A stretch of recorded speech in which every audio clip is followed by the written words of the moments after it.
Hello, everyone.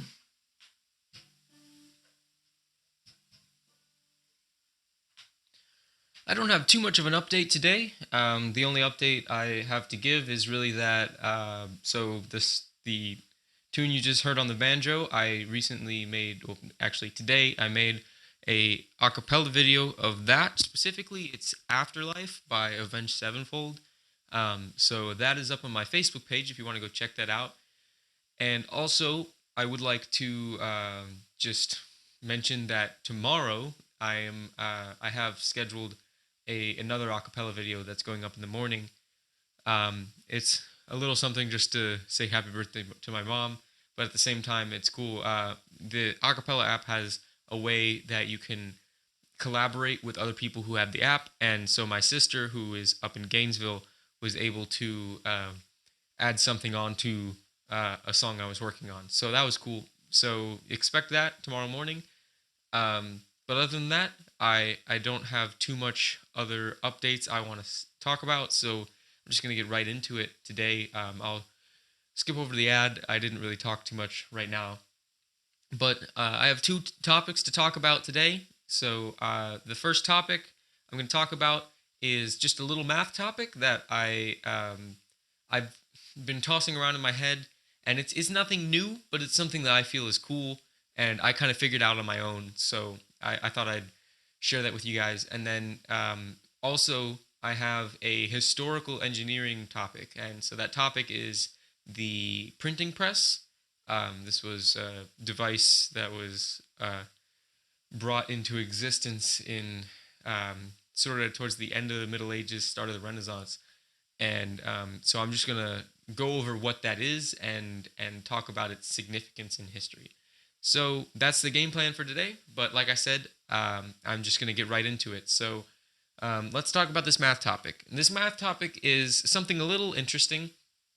So it deals with perfect squares.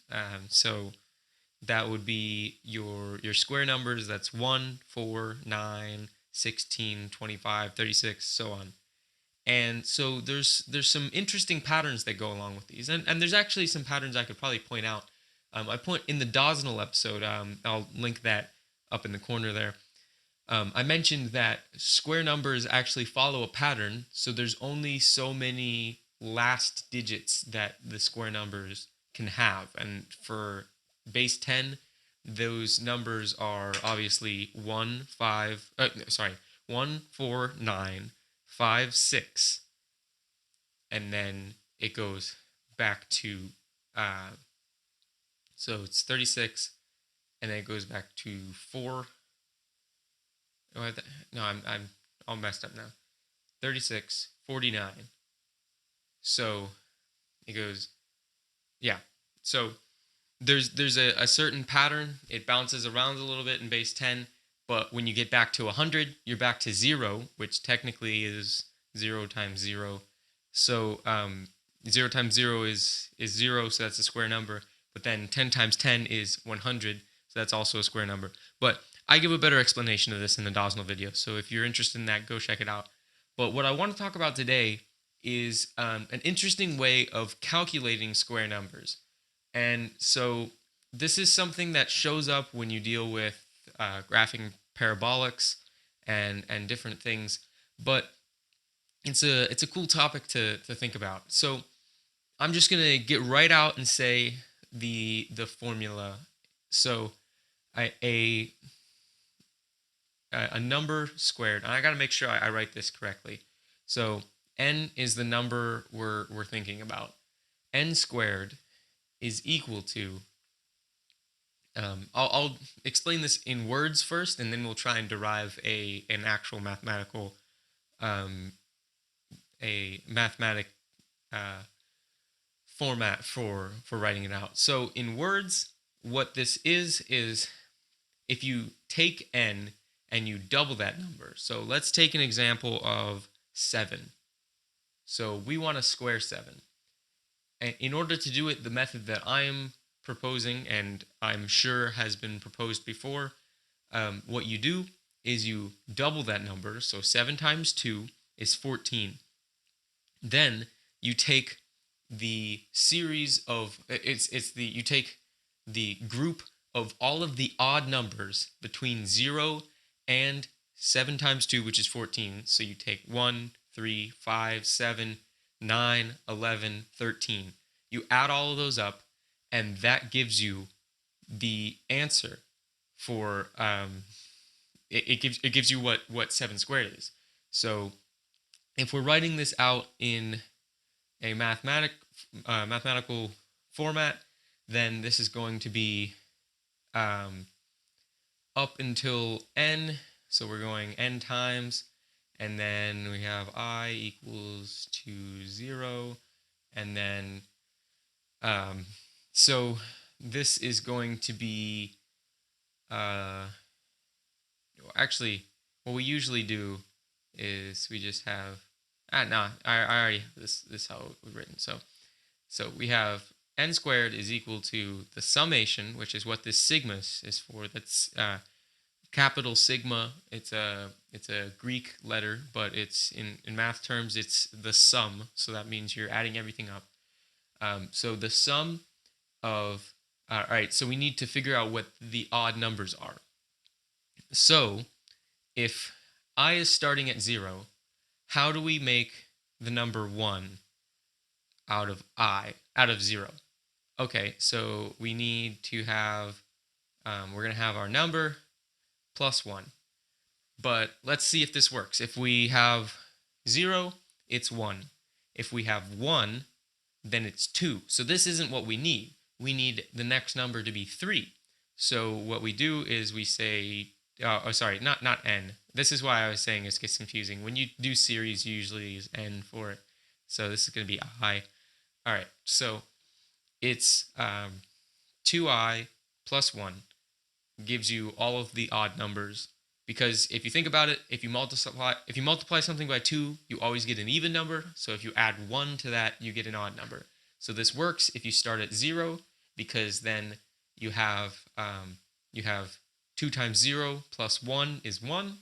2 times 1 is 2 plus 1 is 3. 2 times 2 is 4 plus 1 is 5, and so on. And what happens is if you have the first n number of terms, then that gives you the digits up to, that gives you the odd numbers up to 2n. So what's going to happen is we're going to have 1, and then we're going to have it's not a semicolon, it's just a comma. We're going to have 1, we're going to have 3, we're going to have 5, dot dot dot, and then we're going to have some 2 times n minus 1 plus 1, and 2 times n plus 1, and this will be our entire list of numbers, and we're just going to sum that up, and that's going to be our answer, which equals n squared. And so let's see if this works. So I don't know if anyone watching wants to give a suggested number. I'll start off here, and if you have another number, we'll get a second example just for sanity's sake. But let's pick, I don't know, let's go rough right off the start. Someone in the comments says Jaja no te ven jajaja, which is Spanish for oh, all right. Thank you for saying that. Actually, he is telling us we can't see the other section. So this is what I was writing out. Thank you for pointing that out. I'm glad that I know enough Spanish to understand that. So the this is the list that we're working with, and so we're gonna add this up. But let's start out tough for the first one. Let's pick a double-digit number just to square it. So I don't know what 13. 13. Okay, so we want to find out what 13 squared is. Now it's pretty easy nowadays to put that in a calculator, and it's pretty easy just to do that in your head. With you can split up the digits and whatnot. It's not a difficult number to square, but we're gonna do this with the method that I've proposed. So the way that this works out is we need to write out a list of all of the odd numbers between 1 and 26, because 13 times 2 is 26. So we'll say 1 plus 3 plus 5 plus 7 plus 9 plus 11 plus 13 plus 15 plus 17 plus 19 plus 21 plus 23 plus 25 plus 27 plus 29 plus, oh, I have gone way too far. Okay, so this is the list we are working with, and we can start adding this up. So 1 plus 3 is 4, 4 plus 5 is 9, 9 plus 7 is 16, 7, and you'll see that all of these numbers that I'm saying are perfect squares. So 16 plus 9 is 25, 25 plus 11 is 36, 11 plus 13 is 49, or 36 plus 13 is 49, 49 plus 15 is 64, 64 plus 17 is 81, 81 plus 19 is 100, 100 plus 21 is 121, 121 plus 23 is 144, and 144 plus 25 is 169, which is 13 squared. So this is equal to 169. And so this always works. And the reason that it works, and I can give a tentative proof, it's not going to be rigorous. One thing I would like to mention is if any of you watching this know of a rigorous proof that is mathematically sound out there on the internet, please link that to me in the comments or something, or send it to me. I will put the link for that in the description so that other people can go view that for their own checking of whether this works. But so we the way that this works is obviously, so what we're doing is we're saying, let's say, I don't know, so n squared. If we have n squared, that's equal to n times n, right? So if we have n times n, that is essentially n n's. So let's say we were doing 6 squared. Okay, so that is 6 plus 6 plus 6 plus 6 plus 6 plus 6. That is, I put a parentheses and a bracket that will surely piss some people off. So this is 6 sixes added together. What are we doing when we do this the other way? We are taking 6 odd numbers and adding them together. But what are those odd numbers? Those are 1, 3, 5, 7, 9, and 11. Because 6 times 2 is 12. The next number here would be 13, and that doesn't work because that's more than 12. So this is 6 odd numbers. Now, what happens with these odd numbers is if you pair them off, so you say 1 and 11, well, that's 12. 3 and 9, well, that's also 12. 5 and 7, that's also 12. So what's happening here is if you add these numbers up and take the average of them, it's 6. So it's almost it's the same as adding 6 times. It's just that you're taking 5 off of this 6 and putting it over here, and you're taking 3 off of this 6 and putting it over here, and you're taking 1 off of this 6 and putting it over here. It's just spreading out where the numbers are, but it all adds up. So this is my tentative proof. It's not formal at all, but like I said, if you have a formal proof somewhere on the internet of this, or if you know someone that might know that, I would like to put a link to that in the comments. So please comment that if you have it. But that's the general idea that I wanted to convey, and I want to thank the viewer who notified me I didn't have the paint window up on the screen. I actually did that in the last stream with my comic drawing, so nobody actually saw the comic. I felt bad about that. The picture of that is actually up on Facebook if you want to go look at that that picture. But I will be moving into my next topic, which, like I said, is the printing press made by Johannes Gutenberg. So I will play a quick ad, and then we'll move right into that. So thank you if you've been watching this long, and I hope you continue watching.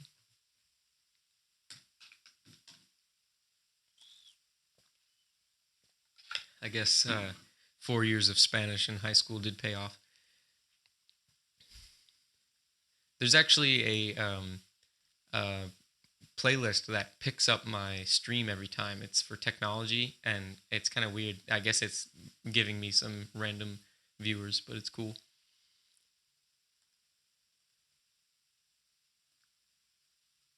Okay, I believe we're back.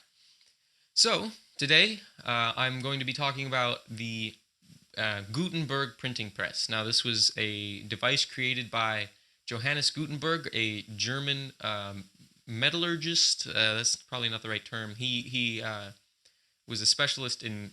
He had some metalworking background with gold. So I guess that's a goldsmith, right? I'm not sure on my medieval employment. Well, I guess there's still goldsmiths today, but it's a little less prominent. So this this printing press, I'm just gonna get my thesis off right at the start. This device is one of the most important devices in all of human history. It had a very significant impact on the timeline of human history, and the significance of it is the fact that it really wasn't anything new. It was just a sort of reworking of the current day's technology. So I'll start by just kind of giving a description of what this device looked like, and then we'll be able to use that for reference. So this is this printing press, and actually I put a link to an article in the description. But if you search around, you'll be able to see pictures of the printing press, so you'll get a better visual from those than what I'm about to draw. But essentially, there's this sort of caged design, and so pardon my squiggly 3 dimensions, and then it's a little bit bigger on the base, and so this was this kind of.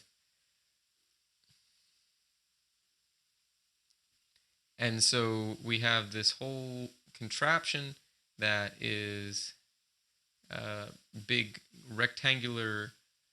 It almost looked like a kind of like a what we would now have as like a weird looking fountain, but obviously it wasn't water powered or anything. It was all man powered. So I'll give a little history while I'm drawing this.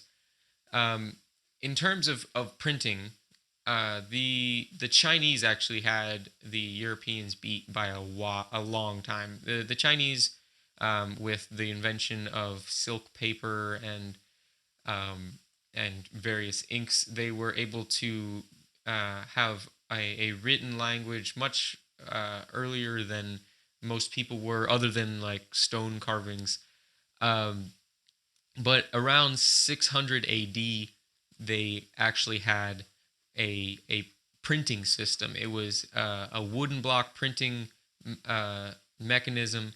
They would carve out a wooden block, and they could, with that block, they could print several pages by loading it up with ink, sort of like a big stamp, and they were able to just press it onto the paper. And this method was more efficient than writing it out every single time, and it was also more accurate, because if you are pressing the same piece of wood onto the paper every time, then you're creating the same image and the same text.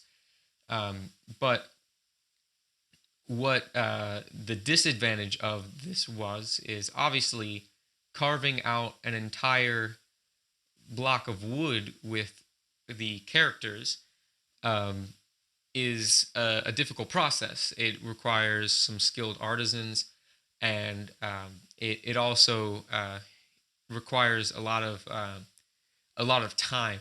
And so, if there were to be a typo, then it would be a lot of time lost because you have to go back and create an entire new block of wood. So this here is a printing press, and so there are some key features that are improvements that are better than the Chinese tactic. Um, but one key thing that dropped the method for the Chinese to a lower level than the Europeans was because the Chinese language actually had over 10,000 different symbols. And if you think about the what the Europeans were working with, even if it were a Greek language or something like that, the alphabet is relatively small. The current English alphabet is only 26 letters, so this compared to over 10,000 is much more manageable. So pressing techniques were useful in the European countries, but um, something significant changed with the creation of the Gutenberg press. And so Gutenberg, I have it in the title, but it should be Gutenberg. Correct me if I'm wrong. Um, so this man Gutenberg, he was like I said, he was a goldsmith. So he had some background in metalwork and the creation of alloys. And so he had three big uh, advancements and three big changes that were different from the other metal presses of the time. There were people with similar designs, and this actually caused a lot of problems. He was sued several times for infringement, or I guess it wouldn't be copyright infringement. It'd be patent. So people had patents on designs that were very similar, and it caused problems. So Gutenberg actually did not die a wealthy man. He was sued pretty much down to the bone and ended up having to give up a lot. But so these three different advancements were um, they were the alloy that was used. It was the interchangeable block system. So in block, and he also created a new ink. So um, everything else is just borrowed from uh, other ideas. This actual device, the original one, was a press. It's a screw press. So what happens is this part right here, when you pull the lever, this rotates. It screws down and it presses down. And so what this screw press was originally used for was squeezing grapes for wine. This wasn't anything that had to do with printing or anything. It was squeezing grapes for wine. So Gutenberg was able to take this design, and because it's very convenient, there's a one lever. You put whatever you need under there. You press it down, and it does all the work for you with the power of screwing. Which, if you know, in terms of simple machines, a screw is very powerful in the lateral direction because it takes that rotating direction and forces it downwards down the shaft of the screw. So what Gutenberg did was first let's explain the other ones. The first topic here. So this alloy, like I said, Gutenberg had some metalworking background. Um, so this meant that he knew how to melt down metals, create new alloys, and to cast these metals into molds so that he could create many different versions of a specific piece. So this alloy was, I believe they were saying it was mainly tin and a couple other maybe lighter metals, but the I don't know the specifics of what went into the alloy, but the specs on it are the important part. So this alloy was very easy to melt, but at the same time, it was relatively strong. And so, what is the significance of this? Well, if something is easy to melt and you need to make new pieces every once in a while, it's very easy to melt down the metal, pour it into a mold, and create a new piece. Maybe if you needed a letter for a specific reason. Um, and it's also strong once it has hardened. And this is nice because compared to wooden presses, which would eventually dull and you get a more blotched picture, a strong metal will give off the same imprint every single time for a very long time. And if the metal were to dull, you can simply melt it down, recast it, and you have a completely new sharp image.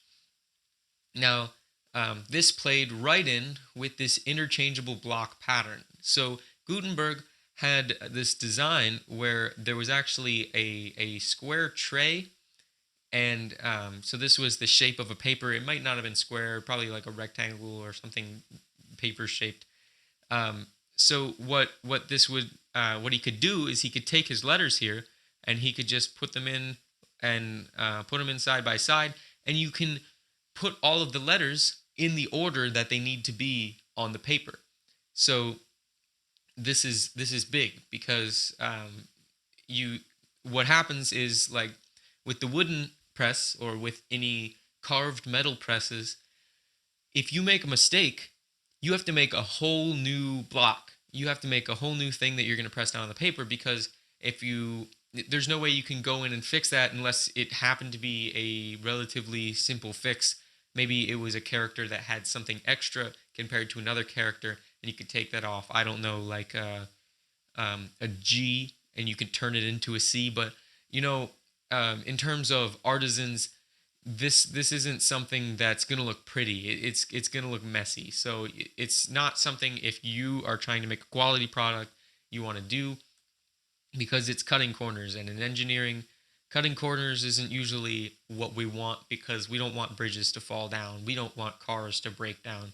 We want we want the device to do what we expect it to do.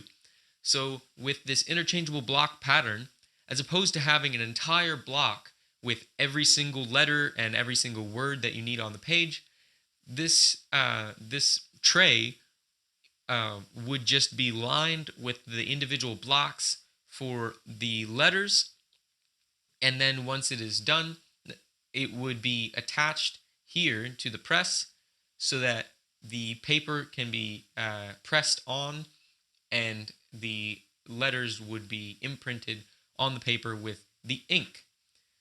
So I'll get into the ink in a second, but um, I will mention that this task of putting the individual pieces in the tray wasn't necessarily an easy task. Obviously, if you've ever tried to organize something so compact into a tray, it's not too simple. It's very time consuming, very tedious. But in comparison to sitting there and carving a piece of metal or a piece of wood, this is something that could be done in perhaps a day, maybe in like 6 hours or something like that. And so the turnaround on making a change to the device is extremely fast in terms of the day and age that it was created for. So let's get into the ink. This ink was significant because it was oil based. Now, most of the inks of the day were water-based, and so the significance of an oil-based ink was that it was a better transfer from metal to paper. The water-based ink would perhaps get stuck a little bit more to the metal. Water is relatively cohesive and adhesive, so it likes to stick to things and it likes to stick to itself.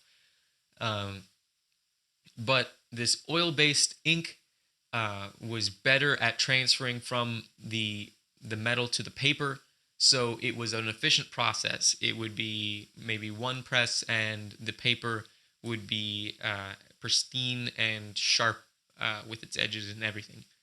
So these are the three major points that line up what was different about Johannes Gutenberg's printing press. But what was significant about it? Well, I've given off all these examples of how it's convenient, it's faster, and so in this day and age, books were relatively expensive. In fact, even the original books created by Gutenberg himself, which I believe the first major title he actually printed was a Bible, these first pressed books were extremely expensive. It would cost, I believe, in one of the articles I read, they said that it would have taken an entire year's salary for the normal worker to have bought one of these books. Um, to have bought one of these books. So, um, so even when the press was debuted, this book price was extremely high, and this was because of supply and demand. The printing process was extremely strenuous. It was extremely slow. So creating a book was a big ordeal. And so obviously, if you can't create as many books, people have to pay more to get the books. This is a common economic topic. So what happened was, in terms of speed, the Gutenberg press was a significant step faster than any other pressing technique of the time. And so it created this completely new supply. And so it didn't, Gutenberg didn't do this on his own. Many people took up the idea because this was a relatively simple design. They took a wine screw press, which already existed, and it was modified to be this new interchangeable block printing press. Now, whether or not people actually went out and bought a wine press, I couldn't tell you. They might have just seen the design and designed it themselves. But this idea was relatively simple to design. Um, so many people in other countries other than Germany started printing things of their own with this new Gutenberg design. And so the efficiency rate of producing books extremely jumped. It put more books out on the market. So what does this do? It increases the supply, which lowers the demand. More people are able to get books, so they won't pay as much for the books. Um, so then, with the book price lowering, this had many repercussions.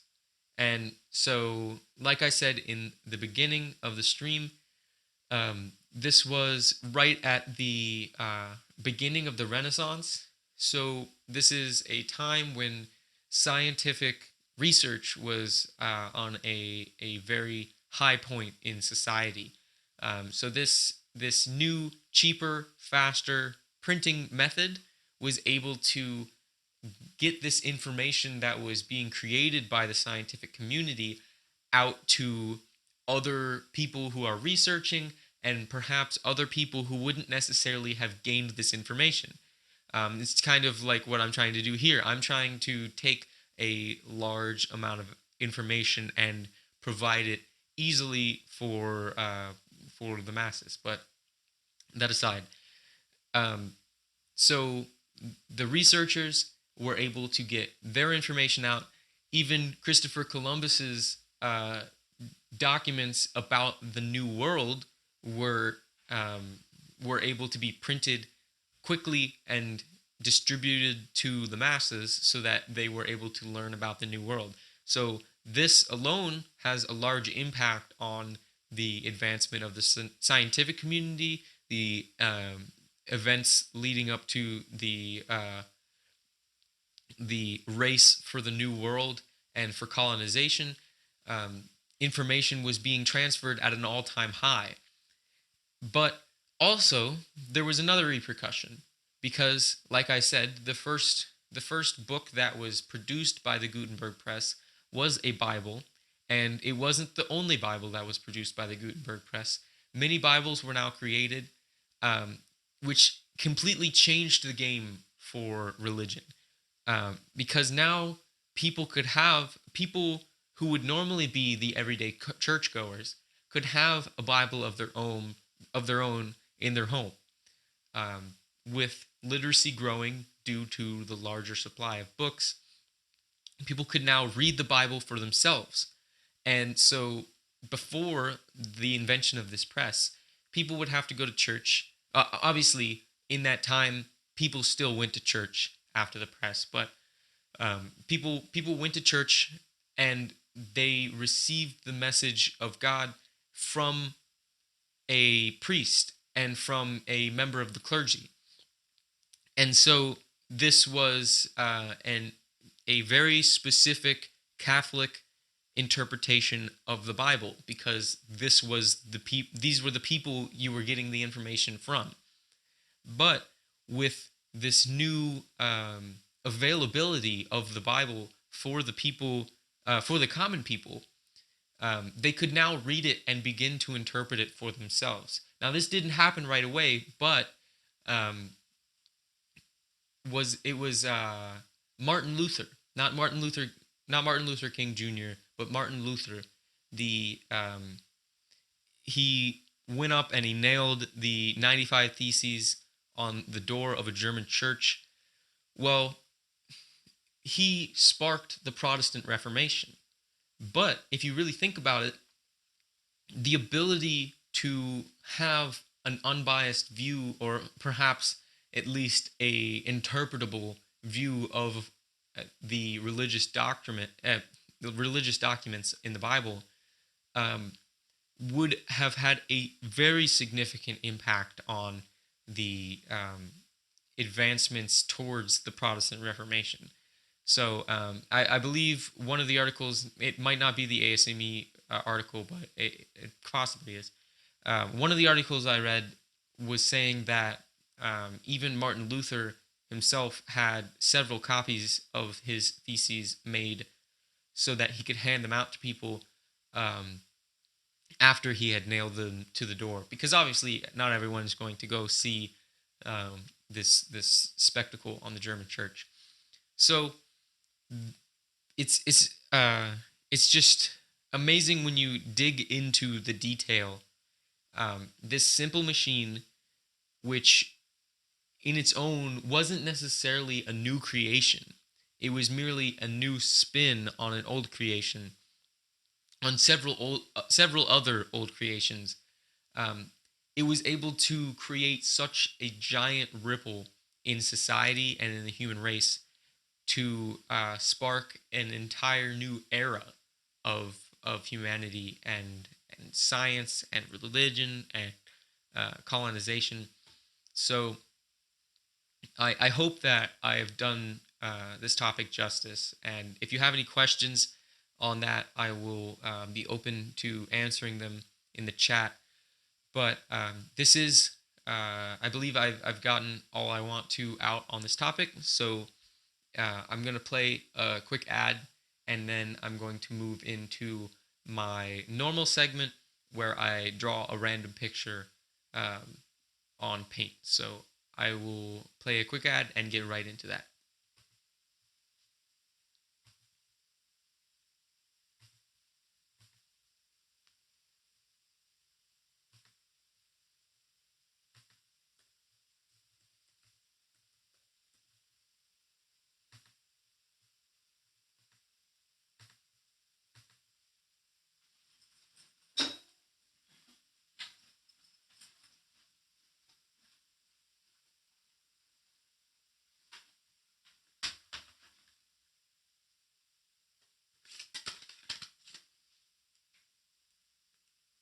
Okay, I believe we're back.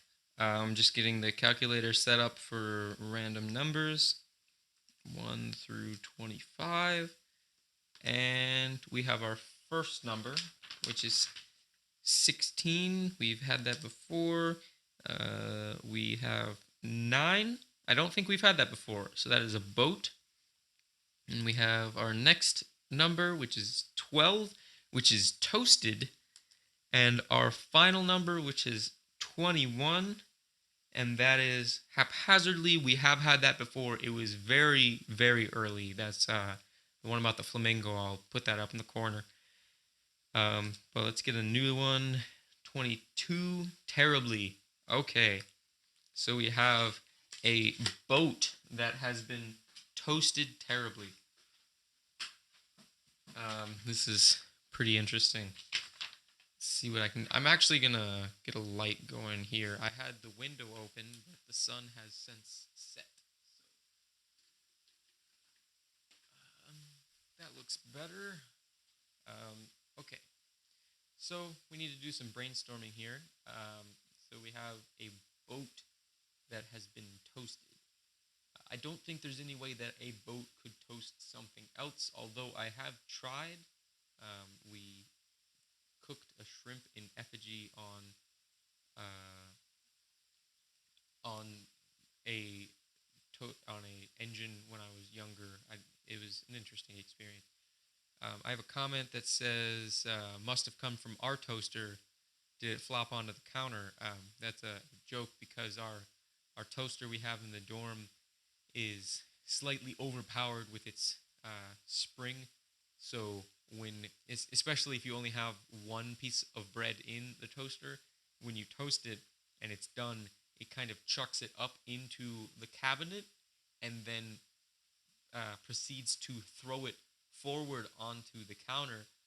Previously, we had it sideways and it would chuck it into the sink, and that would become a problem if there was water in the sink because toast and liquid tend to not really go so well. Salt squids, like jelly and peanut butter, tend to do a little bit better with toast, but liquids, it gets a little soggy. So, but we have, let's just start with a boat. So, we have a normal boat. We can make it kind of a speedboat shape. And so it's hydro and aerodynamic. And we'll give it a canopy because cool boats have shade. That's not a pun, but it can be if you want it to be. Okay, so we have our boat, and we'll have a little console here and a steering wheel. This isn't going to be a medieval boat, so they probably would not write about this boat on a printing press.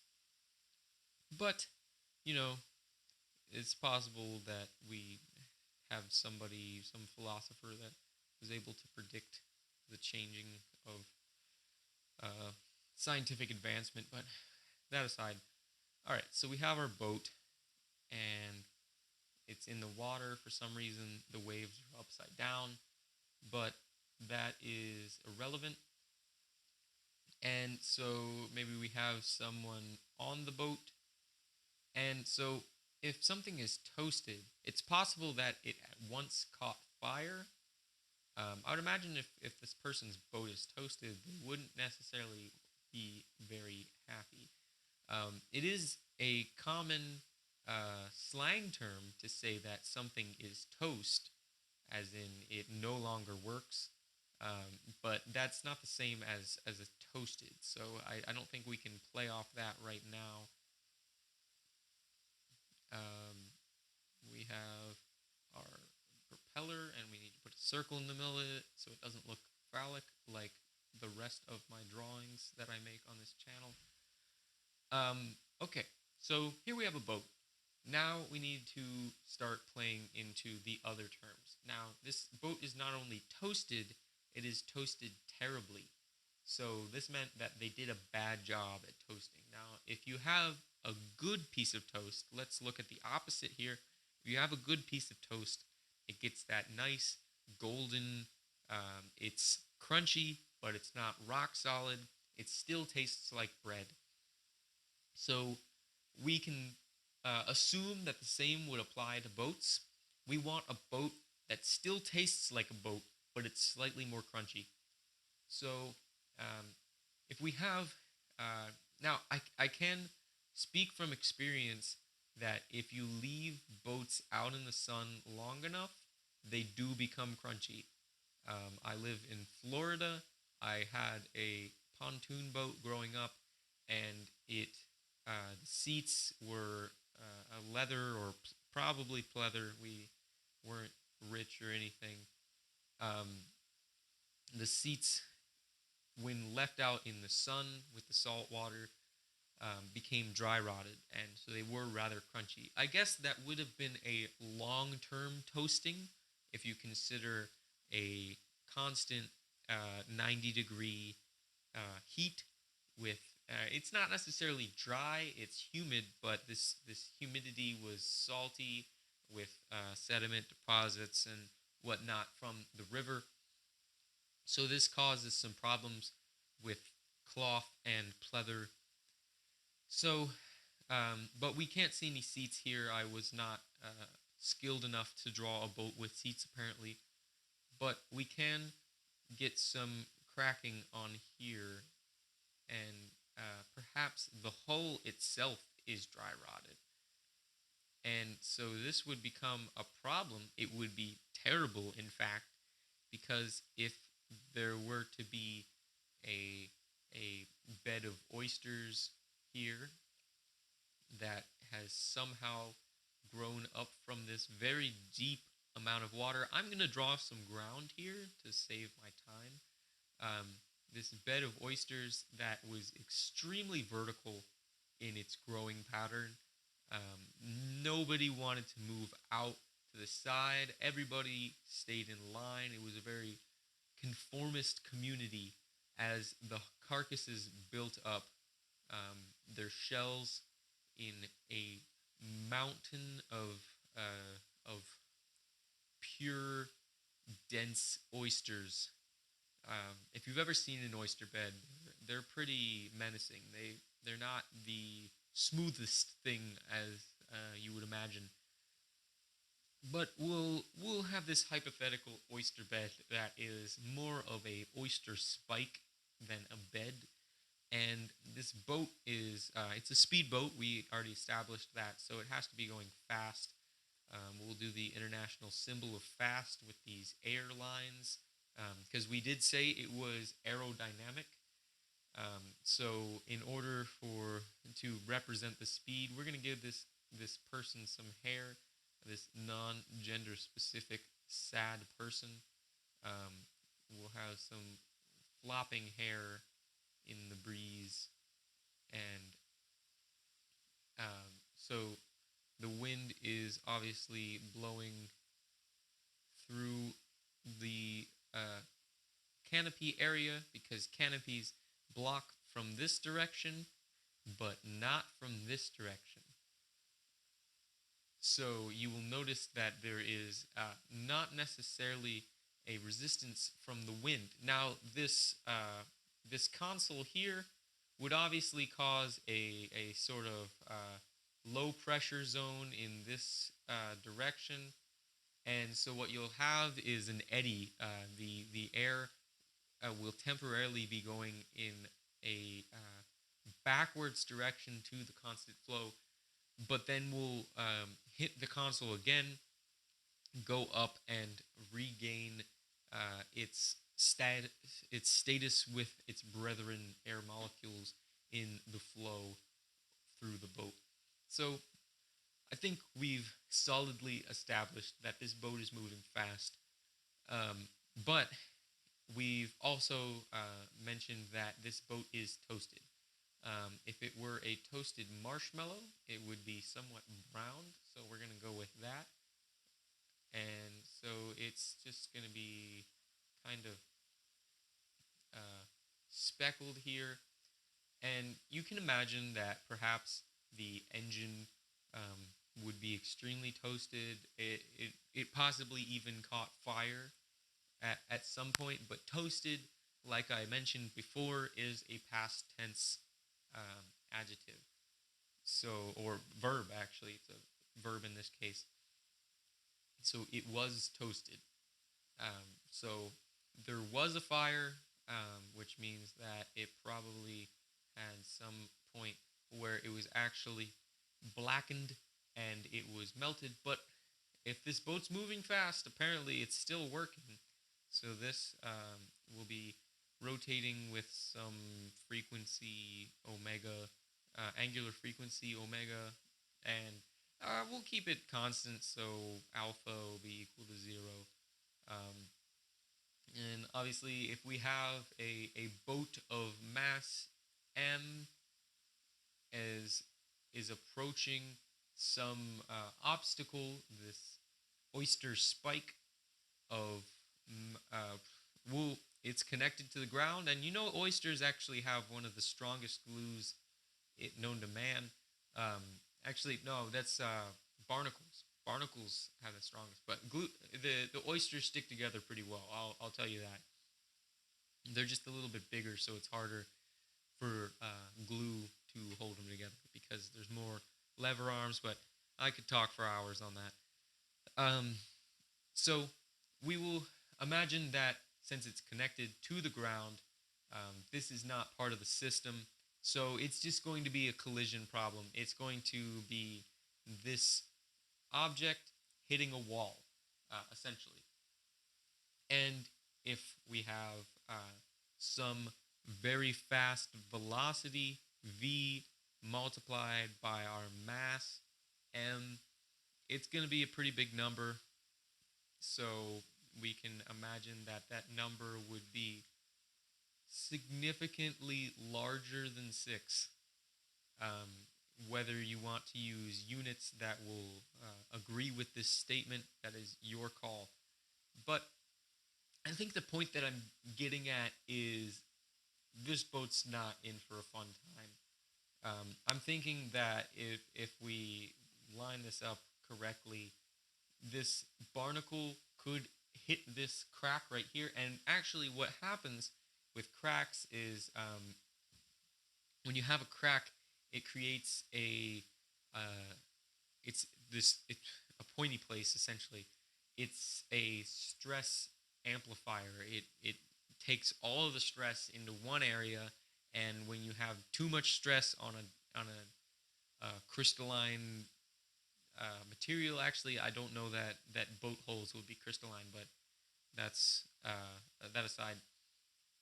When you have too much stress on a system of atoms, they will break apart. And so that's what's going to happen. This crack will propagate through the rest of the hull and perhaps even create a large hole in the hull. That is two different words there. But boats, when they have holes in them, boats and holes, they tend to take an inflow of water at some rate, W, I don't know. And so it will begin to fill up. This boat will become heavier, become less hydrodynamic, and eventually it won't be going anywhere except down. So this boat will go down until it hits the ground. Obviously, this will be another collision, but it'll probably be slower. Boats tend to be relatively floaty in a scientific term. But I think that I have given a pretty nice description of a toasted boat. So I hope that you agree with that, and I hope that you have enjoyed the stream here today. I am approaching an hour, so I will be closing this. But if you have any questions right here at the end, please post them in the comments. I will try and answer them before I close out here. But like I said, I haven't been getting too much work done on my other projects, but I do need to get working on that. So if you guys want to nag me on that, I'm completely open to the idea. But other than that, I don't have too much more to say. So I want to thank you guys for watching. If you've been watching this whole time, I know a couple people came in and out, and I owe that guy at the start. I would have had a repeat of last time with the paint not not showing up. But needless to say, um, I think that we have a complete picture here. So I will be posting this on Facebook later for those that did not watch already. But like I said, I want to thank you for watching, and I will see you on Wednesday.